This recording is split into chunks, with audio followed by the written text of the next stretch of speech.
บอสนกออกมาตอบคำถามอย่างชัดเจนหลังจากมีคนเรียกร้องถามมาว่าอยากเห็นเสียงวิหกไปแสดงอยู่กทม.บอสนกบอกว่าพอเถอะไปแสดงย่ำใดก็ไปวุ่นไปวายยุ่งยากหมอลำอยากได้นู่นอยากได้นี่อยากให้เฮ็ดนั่นเฮ็ดนี่ยุ่งยาก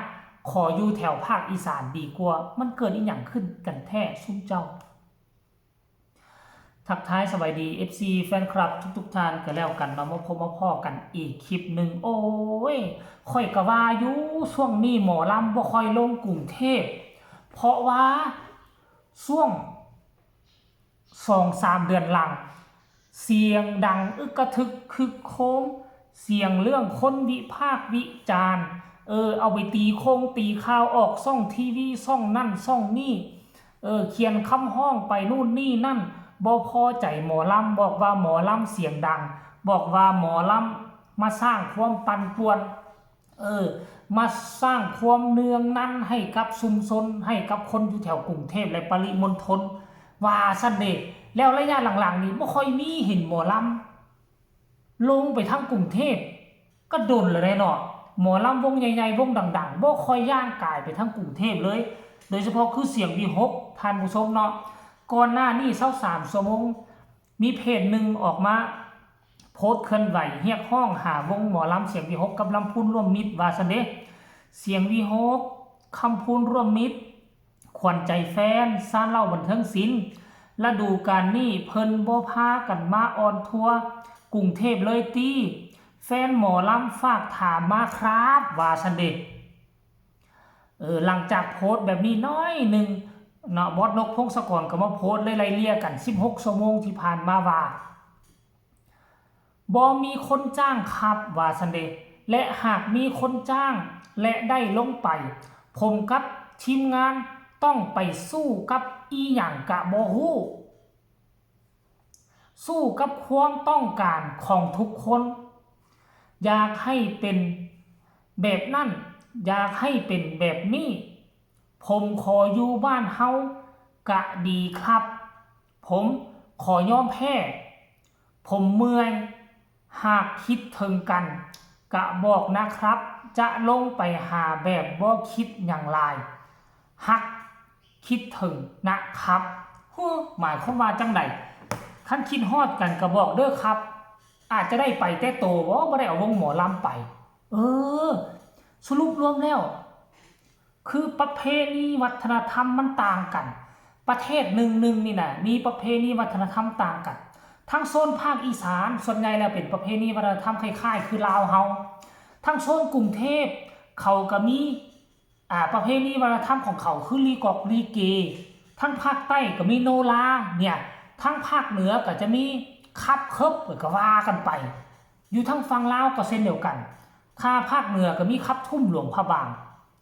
ค่าแขวงเวียงจันทน์ลงมาก็จะมีวงลูกถอกลูกทุ่งเนี่ย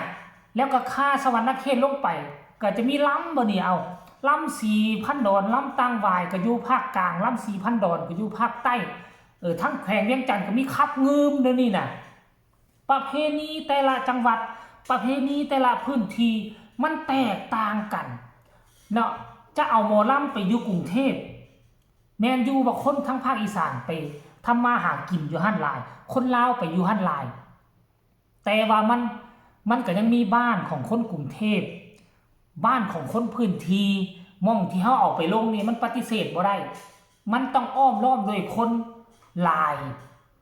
ลายพื้นที่โดยเฉพาะกับคนในกรุงเทพเพราะฉะนั้นแล้วเสียงมันดังอึกกระทึกคึกโคมก็เขาก็อาจจะบ่มักเขาก็อาจจะบ่ชอบปกติแล้วนะทุกปีนะมันจะมีงานลงกรุงเทพกรุงไทยตลอดทุกวง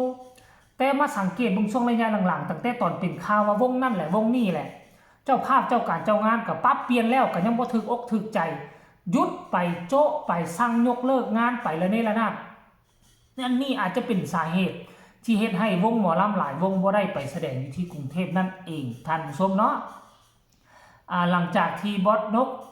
ออกมาเคลื่อนไหวแล้วนี่ก็มีหลายคนมาแสดงความคิดความเห็นท่านผู้ชมเนาะ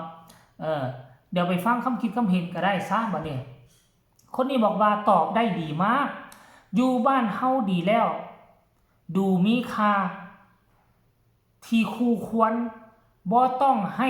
ไผ่มาว่าโน่นนี่นั่นเนี่ยคนนี้ก็บอกว่าลำบ้านเฮามวนที่สุดแล้วปล่อยลำโพงได้เต็มที่ห้องน้ำห้องทากะสะดวกเนี่ยถูกที่สุดครับหากินแถวบ้านเฮากะพอเหลือกินแค่แล้วว่าซั่นเด้คนต่อมาบอกว่าเอาแต่งานวัดแม่งนี่เอาแต่งานวัดก็แล้วว่าซั่นเด้คนนี้บอกว่าเล่นอยู่บ้านเฮานั่นแหละลูกพวกแม่คิดถึงเดี๋ยวไปหาลูกเองเลยครับเห็นบอกอันนี้ทั้งคนอีสานไปอยู่ทั้งกรุงเทพบ่ท่ามาดอกมันยุ่งมันยากอยู่บ้านเฮาละดีแล้วคิดฮอดหากสิเดินทางจากกรุงเทพมาเล่นน้ำอยู่หน้างาน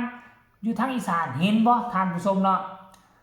คนทางไก่คิดฮอดอยู่จ้าแต่ก็เข้าใจสิหาเวลาไปยามเอาดอกจ้านี่เห็นบ่อุ้ยคนอีสานก็คือคนอีสานคนลาวก็คือคนลาวเนาะบ่ลืมข้าวเหนียวจ้ำปลาแดกบ่ลืมประเพณีหมอลอกหมอลำทานผู้ชมเอ้ยใช่ว่าซั่นเด้อยู่บ้านเฮากะบ่อดดอกบอสเนี่ยบ่ต้องมาดอกจ้าค่าใช้จ่ายมันหลายคิดฮอดสิไปหาเองเดี๋ยวชาวบ้านกะว่าหนวกหูให้ลดเสียงอากาศมันร้อนสงสารหมอลำเนี่ยเอาจัก 2-3 คอมเมนต์มาปิดท้ายปีนี้ถ้าจ้างลงไปกทม.ปัญหาหลายบานเบ้อว่าซั่นเป็นหยังบานเบ้อปัญหาหลายบานเยอะเลยละครับ